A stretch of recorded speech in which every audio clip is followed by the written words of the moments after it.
আজকে আমাদের কোনো স্ট্যান্ড শো নেই, তাই ভাবলাম একটু চেঞ্জ হোক, চলে যাই মেরুন্ডের নতুন শোরুম ওপেনিং। সন্ধ্যা নামতে না নামতেই আমি শারিয়ার ভাই, বাপ্পি ভাই, তাজ ভাই সবাইকে নিয়ে তেল ভরে আমরা আমাদের যাত্রা শুরু করি। প্রথম বেরেক ভাটিয়াপাড়ায়, চা কফি খেয়ে গল্প করে পদ্মা সেতু পেরিয়ে ঢুকে পড়লাম ব্যস্ত ঢাকা শহরে। ঢাকায় ঢুকতেই দেখা হয়ে গেল অনিক ভাই আর আকরাম ভাইয়ের সাথে। আকরাম ভাইকে পিক করে অনিক ভাইকে বিদায় জানিয়ে আমরা রওনা দিয়ে দিলাম চট্টগ্রামের উদ্দেশ্যে। কিন্তু কুমিল্লা আসতে না আসতেই বাপ্পি ভাইয়ের চোখে ঘুম আর আমরা হাসতে হাসতে শেষ। দেখতে দেখতে আমরা পৌঁছে যাই কুমিল্লা। যেহেতু রাত হয়ে গেছে তাই আমরা একটা ড্রাইভার হোটেলে যেয়ে খাওয়া দাওয়াটা সেরে নিই। কিন্তু ড্রাইভার হোটেলের খাবার দাবারটা এত পরিমাণে মজা সেটা বলার বাইরে। দেখতে দেখতেই ভোর নেমে এলো, কিন্তু ভোর এসেই আমাদের সাথে ঘটলো একটা ইনসিডেন্ট। আমাদের শাড়ির ভের গাড়ির টায়ারটা ব্লাস্ট হয়ে যায়, কিন্তু আমরা জানি কিভাবে এক্সপায়ার টায়ার লাগাতে হয়, এই জন্য আমরা কোনো প্যারা খাই নাই। তারপর আমরা চলে আসি বাইজিৎ লিং রোড। এখানে আমরা ছবি তুলে ঢুকে যাই চিটাগং শহরে।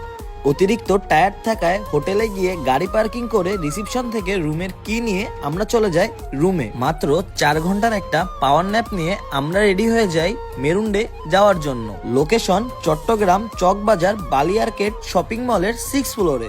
উপরে গিয়েই এত ভালোবাসার মানুষের সাথে দেখা হলো, তারপর সবাই মিলে একসাথে ফিতা কেটে ভিতরে ঢুকে গেলাম। আর ভিতরে ঢুকার পর I was literally shocked. Bag, উইন্টারের জ্যাকেট আর জুতার কালেকশন পার্সোনালি আমার কাছে অনেক অসাধারণ লেগেছে। মেরুন্ডের নতুন আউটলেট ওপেনিং উপলক্ষে মেরুন্ডে ছিল 50% ডিসকাউন্ট। সেখান থেকে আমি আমার নিজের জন্য একটা স্নিকার্স আর একটা শার্ট নিয়ে বেরিয়ে এলাম খাওয়া দাওয়ার উদ্দেশ্যে।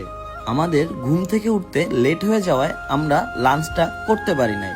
শাকিল ভাই আমাদের নিয়ে গেলেন একটা সুন্দর রেস্টুরেন্টে।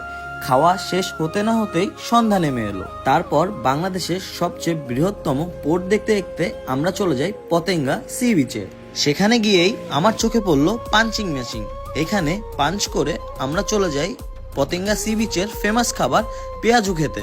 তো গাইস, ভিডিওটা এ পর্যন্তই রাখছি। যারা যারা দেখছেন লাইক শেয়ার ফলো সবকিছু করবেন। আর নেক্সট ভিডিও আসতেছে কাপ্তাই নিয়ে। বি রেডি গাইস, আল্লাহ হাফেজ।